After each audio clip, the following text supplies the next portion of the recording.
Okay, I got a little bit of time. I just wanted to talk about how I almost got robbed in Rio de Janeiro, Brazil. I knew I said in that last video that I had made that I was going to touch up on it. By the end of it, I mean, you guys can decide if I almost got robbed or not. I just, I come from a different background, so I take things a little bit different than how somebody else might would have taken it. So I went to Brazil, and as you guys saw in the video, I went to go get my teeth whitening done in Brazil. And after I got done, I told the girl, I said, "Hey, do you know any directions of where can I find a barber or, whatever?" So she goes and get one of her friends, one of the guys, I think he was standing like right across the street. And she was like, "Well, he's going to show you what the barber is."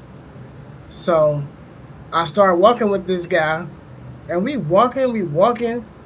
To cut a long story short, we ended up walking about a mile. I was like, man, they just said the barber was down the road, not this fucking far down the road. So I had already spent most of my money like the previous night, so I didn't have that much money. And I only had 300 reals in my pocket or in my wallet. I'll put how much that is in the bottom. Um, so I'm getting my haircut, and this guy he's cutting me up. First of all, the damn haircut these guys. I'm trying not to cuss.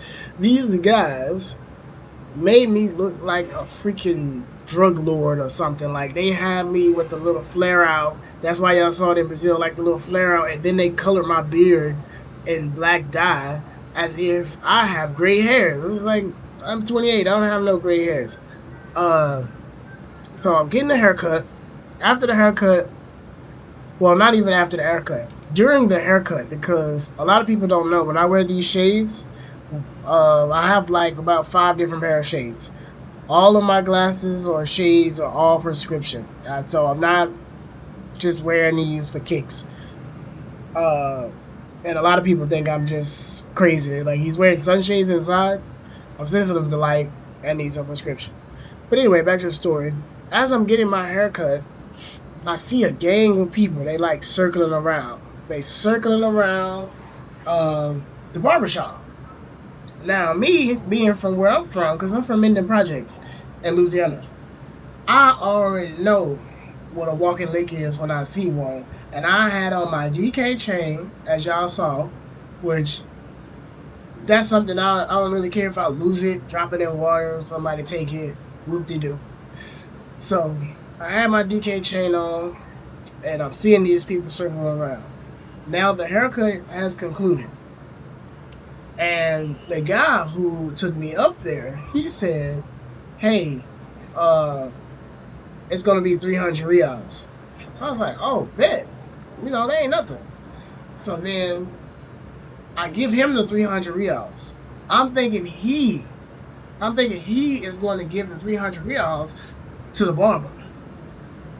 The barber have no idea that I gave him this money because I seen him put the money in his pocket. I'm like, oh, maybe it's his boy. He gonna give it to him later. They know each other like this. So like I said, the people still around, trying to check me out, scope me out, see if I got any weapons on me, or maybe trying to figure out if I'm Brazilian, am I a foreigner, what the case may be. So anyway, uh, after I give him the money, and now the barber comes up to me. The barber's like, "Oh, it's gonna be 500 reals," and I'm sitting there like, "What the hell?" Like I'm thinking to myself, like I just gave him the money, bro. He didn't give you the money, but I didn't say nothing because that probably could have put me in the jam too. Because him and the barber might have fell out. Him and the barber might have been like, "Hey, bro, you stealing my money?" Woody woo. So I think he had a tap pay system, so I just paid him that money. So after I paid him the 500 reals, which is like $40, still about the same price that I pay in the States anywhere for a haircut. Uh, I gave him the money. We walking back down the hill. Now the guy who originally took me up there, little tour guide, as you want to say. He gonna say, "Hey, bro, I was missing a couple of time away from work because I had to bring you up here. You got any money for me?" And whoop de whoop. I said, "Bro, you didn't think I seen you put that 300 reals in your pocket?" Dead ass face. Cause now we not up to here. Now it's just me and you. So we can take it there. So anyway, after I told him that, he was like, "Oh, okay. My bad. Yeah, it's your bad." And then I told him I don't need no tour guide the rest of the way because I really didn't need no tour guide. You could have told me where to go at on the map, and I would have went there myself. So I was in a favela the whole time. I'll put the name down here as well. The favela I was in, it was something with a T, Trabajara. Look, don't get mad at me. I know I'm pronouncing it, mispronouncing it. But yeah, I was in that favela, and I was like, man, thank God, I got hood sense, because sometimes people let their pride go to them, and they like, "Oh, I'm not giving you no money. Oh, I'm not doing this. Oh, you ain't gonna do this." You in somebody else's neighborhood. In my case, I'm in somebody else's country, so I'm already knowing it ain't no help. It ain't no help coming. Ain't no reinforcements coming. I mean, yeah, some people got my location, but by the time you realize and you hit me up, and you might be thinking, "Oh, he drunk. He ain't hit me up." But there is some people in my friend group that I hit every day, especially my Snapchat streak people. So, especially if I lose the streak, they gonna know something wrong. But yeah, I was like, yeah, that was kind of like, I guess, to any other person, like how I got almost robbed in Brazil, and some people probably be like, "Oh, you just got extorted." And then for all my people, that's from the trenches, they gonna be like, "Oh yeah, you were smart. You were smart. You gonna lose. You gonna lose about $60-70. You want to lose $60-70, or you want to lose your life?"